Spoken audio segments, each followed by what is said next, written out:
E aí, tudo bom?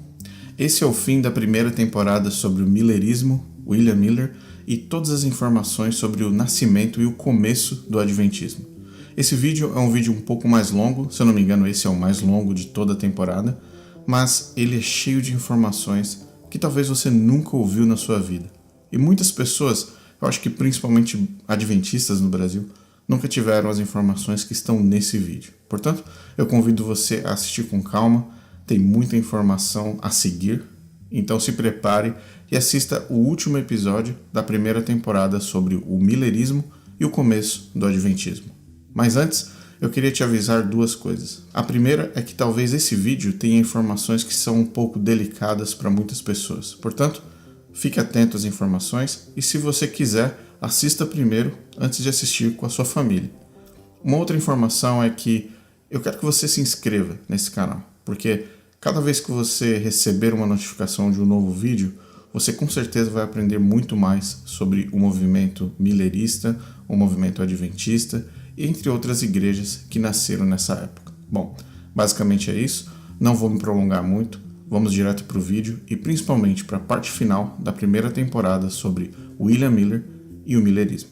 No início de 1845, William Miller decidiu continuar estudando as profecias e publicando artigos e teses a respeito da volta de Cristo. Quase 4 meses após o grande desapontamento, Miller percebeu que o respeito com relação à sua autoridade interpretativa das profecias bíblicas tinha sido reduzida consideravelmente e não apenas entre os adventistas, mas principalmente entre outras religiões nos Estados Unidos e na Europa. Isso se transformaria num problema porque William Miller não havia estruturado o movimento de uma forma sólida o suficiente.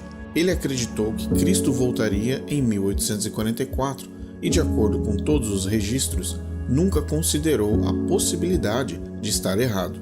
A ausência de um plano B criou o espaço necessário para que novas ideias, líderes e movimentos apagassem a imagem e diminuíssem a voz de William Miller para sempre. Numa tentativa final de conseguir unir os crentes do millerismo e do Segundo Advento, uma conferência geral dos adventistas foi organizada em 29 de abril de 1845, em Albany, Nova York. Mais de 60 delegados de diversas regiões dos Estados Unidos, incluindo pregadores contratados, times de evangelistas e líderes regionais, estiveram presentes. Essa era uma reunião estratégica com basicamente 3 objetivos principais: sentir o clima entre os líderes de regiões fora de Massachusetts e Nova York após o desapontamento, definir quais seriam as principais doutrinas e o entendimento bíblico com relação à volta de Cristo e à salvação, desenvolver uma liderança e um plano de pregação da mensagem adventista millerita. Essas 3 áreas eram muito importantes, porque dentro do movimento millerita já haviam segmentos que apontavam numa direção completamente diferente daquela que William Miller e seus líderes acreditavam estar corretamente baseadas na Bíblia. Muitos hoje consideram que William Miller fundou o chamado Adventismo puro e que sim, errou em seus cálculos proféticos.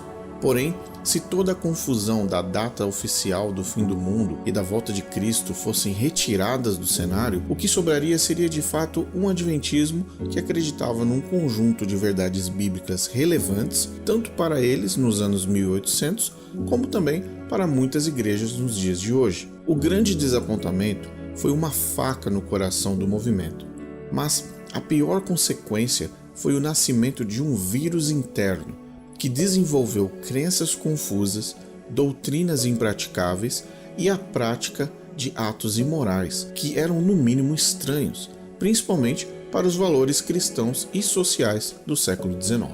William Miller tinha ainda o sonho de proclamar a volta de Cristo, mas entre seus próprios líderes e seguidores, a visão de um movimento sólido ficava cada vez mais longe. Ficou claro que William Miller estava perdendo literalmente o controle do próprio movimento. E esse desafio estava ficando cada vez maior. Muitas pessoas no grupo, por exemplo, que acreditaram que Jesus voltaria, ficaram perdidas, porque já não sabiam mais no que acreditar.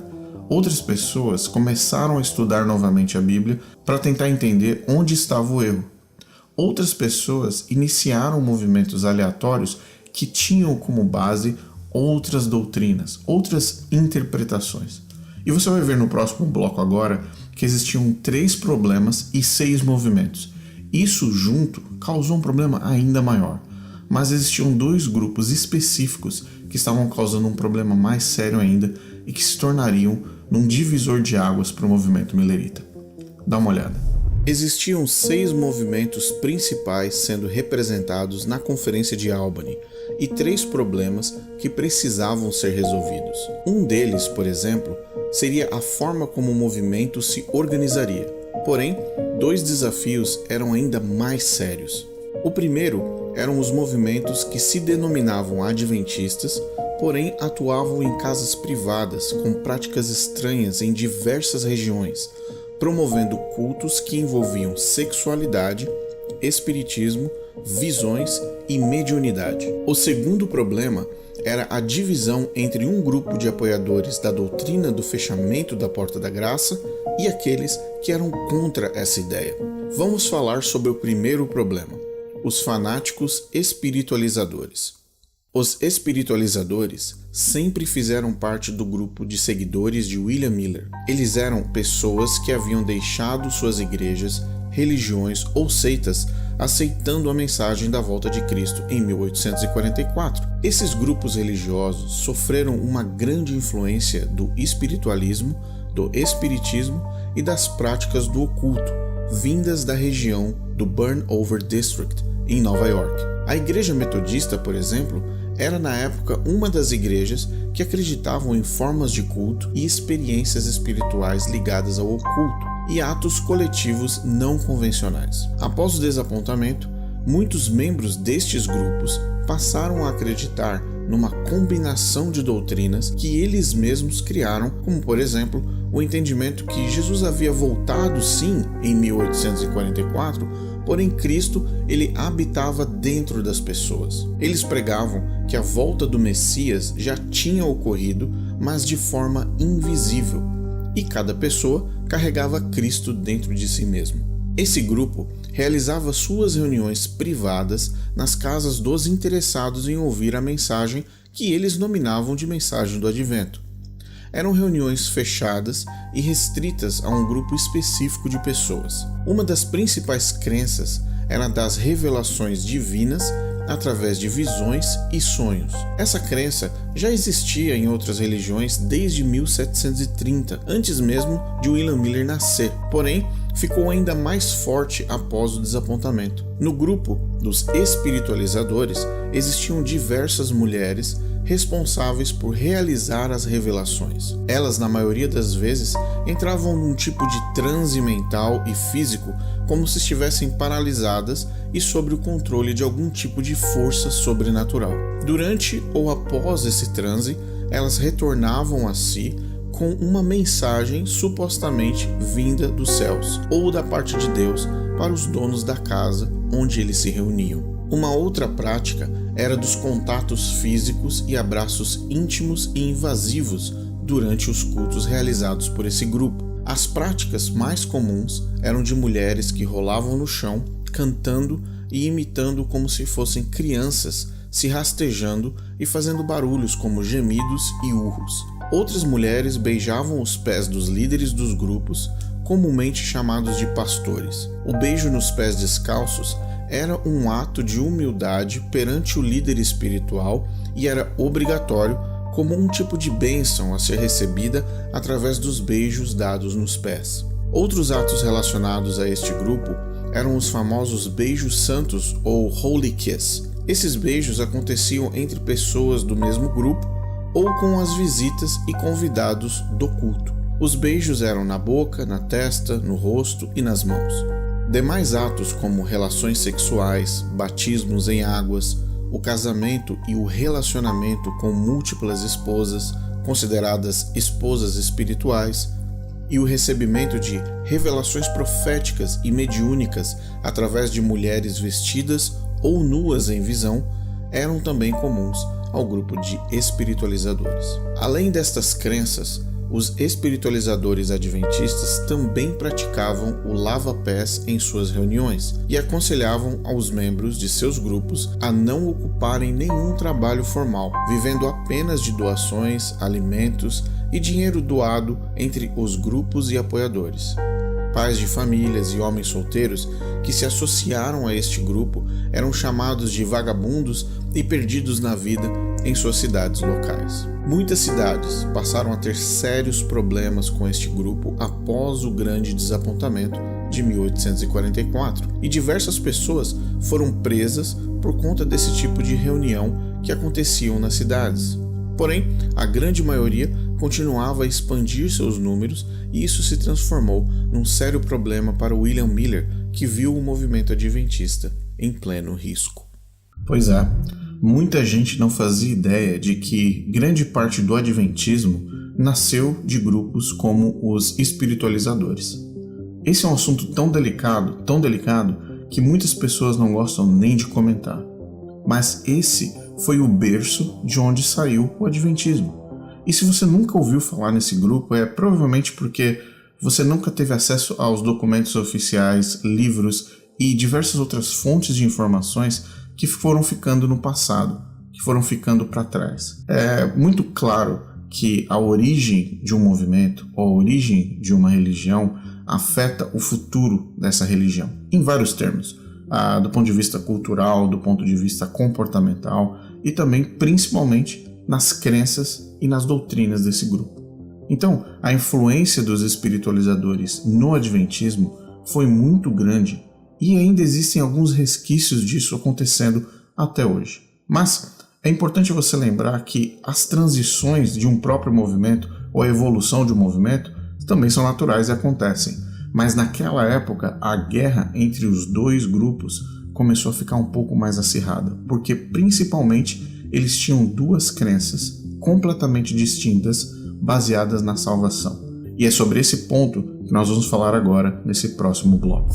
Vamos falar do segundo problema, a doutrina do fechamento da porta da graça. Para facilitar a compreensão dessa doutrina e também respeitar o seu tempo, eu vou resumir o significado primário dessa teoria. O símbolo principal dessa teoria da porta da graça é a parábola das 10 virgens de Mateus 25. As 10 se prepararam para o casamento e levaram suas lâmpadas. Porém, o noivo se atrasou para o casamento e quando ele chegou, apenas 5 delas tinham óleo suficiente para participar das festividades, enquanto as outras 5 não puderam entrar na festa. A porta se fechou e elas ficaram para fora, enquanto as outras virgens preparadas entraram para as festividades com o noivo e os convidados. Basicamente, é uma ilustração sobre a volta de Cristo, alertando para que todos se mantenham preparados ou não poderão entrar no céu, pois a porta estará fechada. Essa parábola está presente em Mateus 25, 10. Logo no final, Jesus encerra a parábola dizendo: Então, as moças sem juízo saíram para comprar óleo, e enquanto estavam fora, o noivo chegou. As 5 moças que estavam com as lamparinas prontas entraram com ele para a festa do casamento e a porta foi fechada. Todos os grupos que ainda faziam parte do millerismo de 1845 acreditavam em duas ideias sobre as chances de salvação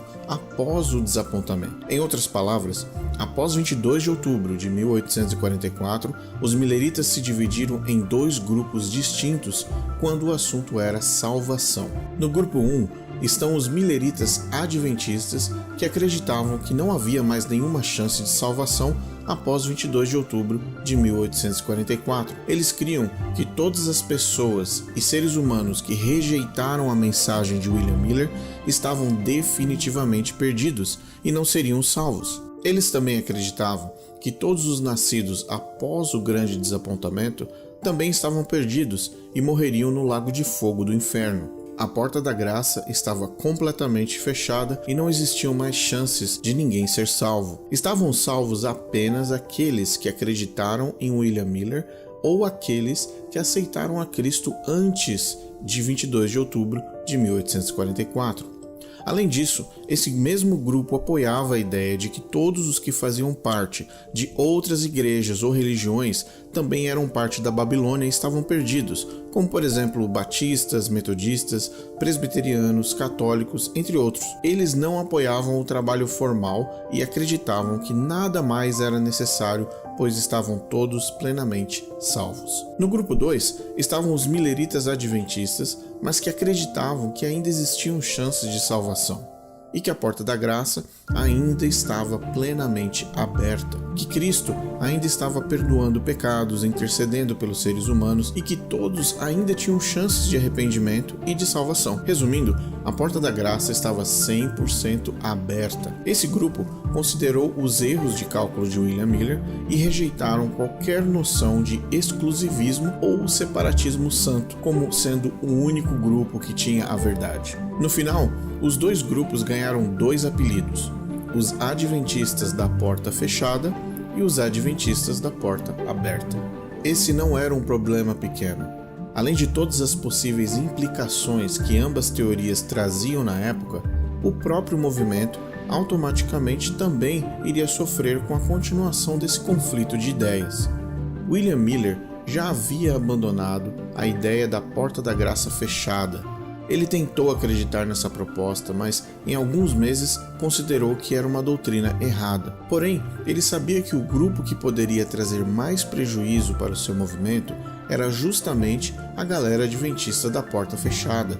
Afinal, se a porta estava fechada e não haviam mais chances de salvação, para que então era preciso pregar que Jesus estava voltando? Por que sair correndo para converter o mundo, se não haviam mais chances de alcançar o céu? É claro que William Miller e os demais líderes do movimento rejeitaram com firmeza essa ideia e na conferência de Albany votaram pelo entendimento claro de que sim, a salvação em Cristo estava amplamente disponível e que todos os esforços necessários para que mais pessoas se entregassem a Cristo deveriam ser aplicados diariamente, porque Cristo estava sim muito perto de voltar ao planeta Terra. Bem, como você viu, eram 2 doutrinas separadas. Algumas pessoas acreditavam que não tinha mais jeito de se salvar. Jesus, Deus, todos eles tinham fechado a porta de salvação e todos os outros que tinham acreditado em William Miller, eles estavam plenamente salvos. E eles poderiam fazer o que eles quisessem da vida deles, que eles não perderiam a salvação. Outro grupo, um pouco mais centrado, eles pararam para pensar que sim, houve um erro, mas que a salvação ainda estava disponível para as pessoas. Esses 2 grupos estavam conflitando de uma forma direta dentro do movimento. Então, foi preciso que algumas ações e algumas decisões fossem tomadas durante a conferência de Albany para que essas divisões e para que essas diferenças doutrinárias fossem resolvidas de uma vez por todas. Então, nesse próximo bloco, você vai ver quais foram as decisões que foram tomadas com o aval de William Miller e também dos delegados e quais as posturas que eles tomaram com relação aos espiritualizadores. Então, assiste aí. No documento final da conferência de Albany, em Nova York, houveram 3 votos e comentários específicos sobre esses problemas que acabamos de citar. O primeiro voto foi uma resolução, e essa resolução dizia o seguinte: não temos confiança ou acreditaremos em quaisquer novas mensagens, visões, sonhos, dons de línguas, milagres, dons extraordinários, revelações, impressões, revelações de espíritos ou ensinamentos, etc, etc, que não estejam de acordo com a palavra não adulterada de Deus. Um segundo voto pertinente a esses temas também foi realizado: que não tenhamos comunhão ou aceitemos as fábulas judaicas e os mandamentos dos homens, e que o ato de lavar os pés promiscuamente e o beijo santo, como praticado por alguns que se dizem adventistas, tanto como cerimônias religiosas no chão, como um ato de humildade voluntária, raspar a cabeça para se humilhar ou agir como criança sem entendimento, não é apenas antibíblico, mas subversivo, sem pureza ou moralidade. E considerando também que nossas congregações já sofreram muito com pessoas que se inseriram no ministério e ensinaram erros, usando palavras suaves e discursos aparentemente justos, enganaram os corações simples e os desencaminharam. No final, uma afirmação oficial de William Miller sobre o fechamento da Porta da Graça, dizendo: "Eu não tenho confiança em nenhuma das novas teorias que surgiram do movimento, a saber que Cristo veio como noivo, ou que a Porta da Misericórdia foi fechada, ou que foi o cumprimento de uma profecia em qualquer sentido." William Miller, 1845. William Miller e os líderes do movimento eram completamente contra todas essas doutrinas novas que estavam surgindo dentro do millerismo. Na verdade, vamos chamar de adventismo. Dentro do adventismo, todas essas doutrinas dividiam o grupo. Então, William Miller tomou as decisões que você acabou de ver, os votos e as resoluções foram tomadas oficialmente, e com isso o grupo ficou oficialmente dividido.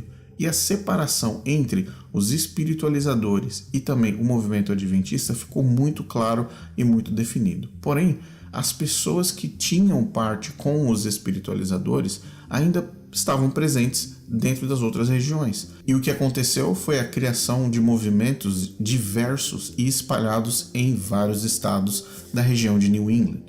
Uma das coisas mais importantes que você precisa entender é que William Miller era completamente contra esses dois aspectos, as doutrinas perversivas vindas desse grupo de espiritualizadores, a crença de que a porta estava fechada, ou seja, que não havia mais salvação, as práticas desses grupos, e então ele tentou se separar não apenas oficialmente, mas também doutrinariamente. Ele não poderia ter a imagem dele ou a imagem do millerismo àquela altura do campeonato relacionada com essas pessoas. É muito importante também você entender que o movimento adventista ou o adventismo nasce no meio desse conflito, nasce no meio dessa guerra ideológica, no meio dessa guerra doutrinária. Então, fique atento para os próximos passos, porque nós já estamos caminhando para o final do vídeo e esses pontos agora talvez sejam os mais importantes. Algumas semanas após a Conferência de Albany, em 1845, William Miller e Joshua Himes passaram a visitar diversas regiões nos Estados Unidos para ver com os próprios olhos os efeitos do desapontamento e, ao mesmo tempo, acompanhar o trabalho dos delegados. Ambos estiveram numa visita aos adventistas na área de Portland, no estado do Maine, para oferecer uma assistência a todos os delegados, pregadores e membros da comunidade. No entanto, a Conferência de Albany era muito impopular entre os crentes da Porta Fechada, que eram a grande maioria naquela região e que viam os adventistas da Porta Aberta como tendo rejeitado a mensagem do Advento de 1844. Eles não foram bem recebidos e tiveram bastante dificuldade em dialogar com os adventistas daquela região. William Miller notou que seus problemas eram muito maiores porque, além de não conseguir convencer os adventistas da Porta Fechada a desistirem dessa doutrina, ele também notou que os espiritualizadores e fanáticos eram em grande parte adventistas da Porta Fechada. Era como se a pólvora e o fogo se unissem dentro do movimento, destruindo qualquer possibilidade de diálogo. Na região de Portland, Maine, os adventistas que viviam ali já consideravam que a Porta da Graça estava fechada e que somente eles estavam salvos. Em outras palavras, eles não poderiam mais perder a salvação, enquanto outras pessoas não poderiam mais recebê-la. Eles deixaram seus empregos, eles não trabalhavam em suas fazendas ou negócios, não frequentavam nenhuma igreja, viviam vagando pela cidade sem rumo e atacando verbalmente todos os que não pertenciam ao grupo deles, se reuniam diariamente em casas privadas, promovendo cultos com práticas estranhas e acreditavam em visões e revelações através de mulheres visionárias e passaram a adotar superstições em suas crenças fundamentais. Para piorar ainda mais a situação, eles ainda utilizaram vários jornais locais para promover a mensagem, incluindo um jornal semanal chamado A Esperança de Israel, ou The Hope of Israel, o que auxiliou na disseminação dessas novas ideias no adventismo entre a maioria das congregações do Advento no Maine e em outras partes do país. Muitos dos líderes dos maiores movimentos adventistas que existem até hoje surgiram de dentro desse grupo de espiritualizadores adventistas da porta fechada. Nos anos seguintes, William Miller perdeu completamente o controle do movimento e, após diversas tentativas em reunir os líderes e reformular o entendimento comum de um adventismo que ainda estava nascendo, percebeu que não era mais possível controlar as deformidades de sua própria criação. William Miller passou por muitos desapontamentos. Não apenas as datas erradas, as interpretações falhas, mas primariamente ver com seus próprios olhos um movimento gigantesco definhar lentamente de forma tão espúria. O fim do millerismo marca o começo de diversos movimentos que foram influenciados pelas crenças, pelos hábitos, a religiosidade e as crendices da época. O que era uma iniciativa religiosa baseada num estudo profético, se transformou numa mistura entre espiritismo, ocultismo, sexualismo e doutrinações antibíblicas que tomaram conta de grande parte dos Estados Unidos no século XIX. Poucos foram os adventistas que permaneceram fiéis a William Miller, e a força dos diversos grupos que emergiam apagou a imagem de um homem que havia liderado centenas de milhares de pessoas. Nos anos imediatamente seguintes a 1845, a maioria dos ex-milleritas se dividiu em dois grupos organizados, a Associação Evangélica Adventista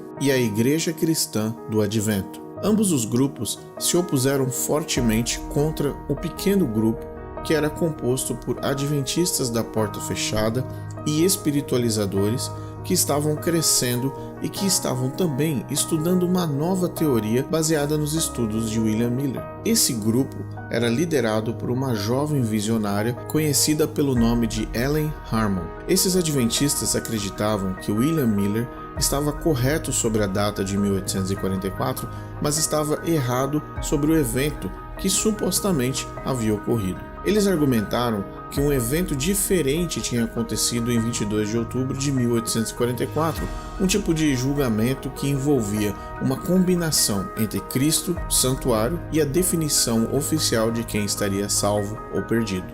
William Miller sempre foi contra essa interpretação. Pois é.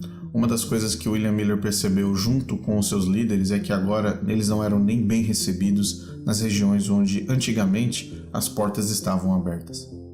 Bom, o movimento millerita tinha oficialmente morrido e agora existiam os dois movimentos ou as duas organizações adventistas. Cada uma delas seguiu para uma direção, com diferentes líderes, com diferentes crenças. Mas as duas se opuseram com relação ao pequeno grupo que surgiu no meio desse processo. Esse primeiro grupo foi o grupo que começou ou que iniciou a Igreja Adventista do Sétimo Dia. Então, se você juntar Ellen White com algumas outras informações e pessoas que virão na próxima temporada, você vai entender como a Igreja Adventista do Sétimo Dia nasceu. Ela estava inserida, ou o embrião estava inserido no meio de toda essa bagunça. É uma bagunça de ideias, é uma bagunça de práticas, mas na verdade é uma bagunça organizacional.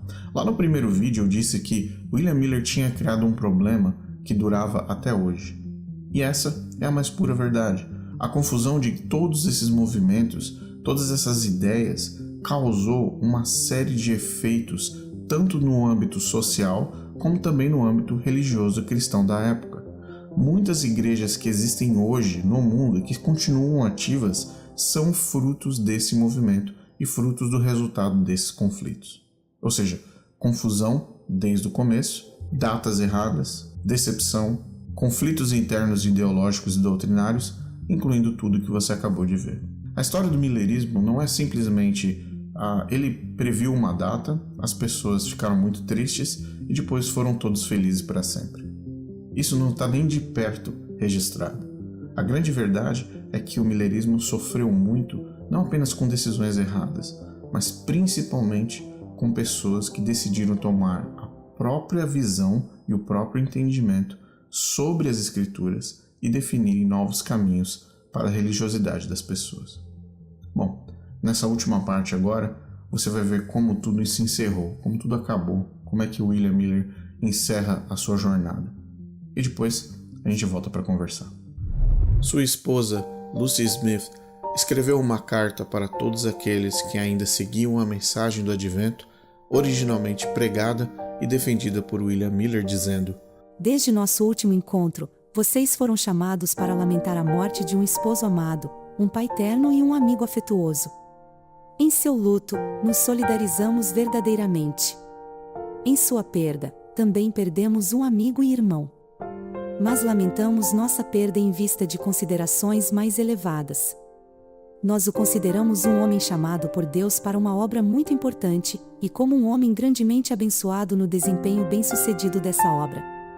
A integridade imaculada de sua vida foi coroada por uma morte pacífica e esperançosa.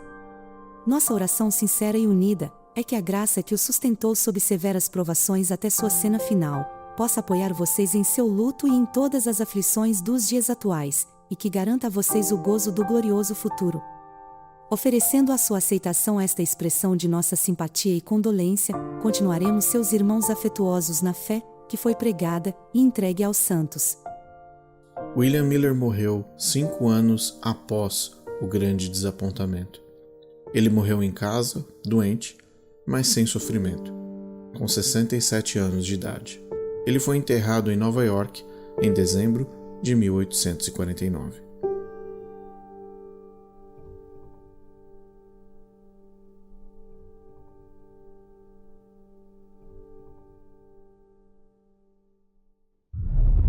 Para muitas pessoas, William Miller continua sendo um profeta. Para outras pessoas, William Miller foi só um cara que confundiu as coisas. Para outros, ele foi responsável por um dano muito maior. A gente não sabe qual era, no final das contas, a intenção de William Miller. Eu acredito pessoalmente que, no fim dessa temporada, depois de todas as pesquisas e informações, a minha opinião pessoal é de que ele de fato acreditava no que ele estava pregando, apesar de ser completamente errado e estar completamente contra um versículo básico que Cristo disse que ninguém sabe o dia e nem a hora. Mas uma das coisas que você precisa dar o braço a torcer é que William Miller fez parte de um movimento que não era simplesmente um movimento onde as pessoas acreditavam numa história da carochinha. Era parte da cultura da época. William Miller, ele é filho do Burnover District, do movimento de revivacionismo ou de grande reavivamento que aconteceu nos Estados Unidos no final do século XVIII e no começo do século XIX. É muito importante também lembrar que as pessoas estavam em busca de algo para acreditar. A vida não era fácil, as pessoas tinham muitas dificuldades e, infelizmente, certas crenças e doutrinas eram muito fáceis para capturar o coração das pessoas e a mente. William Miller foi sincero, mas ele errou feio. E o problema é que as consequências desses cálculos, as consequências dessas profecias ou dessas previsões, gerou outros filhos, os filhos do desapontamento, que são organizações que infelizmente levaram pessoas para caminhos que não eram tão bons. Bom, esse é o fim da primeira temporada. Eu espero que você tenha gostado desses 3 primeiros vídeos. São episódios longos, são episódios com muitas informações, mas eu acho que é uma história que talvez nunca tenha sido contada e você nunca tenha ouvido falar desse período específico do millerismo e do berço do adventismo no mundo. Bom, se inscreva nesse canal, garanta as notificações para que você saiba quando vai vir a próxima temporada e novamente a temporada que vai vir vai ser exclusiva e específica no adventismo do sétimo dia e Ellen White. Uma das coisas que muitas pessoas se perguntam é que talvez ele tenha acertado em aqui, ou acertado ali, ou acertado uma previsão, ou talvez uma teoria. Bom, tudo isso a gente vai descobrir na segunda temporada, quando você vai realmente entender o que está por trás da fundação da Igreja Adventista e a história verdadeira de como tudo aconteceu. Espero que você tenha gostado, obrigado pelo seu tempo, e eu também vou pegar esses vídeos todos, os 3 primeiros episódios, e vou fazer cortes para cada um dos trechos específicos, para que você possa ter um acesso mais rápido ao conteúdo. Então, te vejo na próxima temporada e se inscreva para você ficar sabendo quando isso vai acontecer. Um abraço e até a próxima.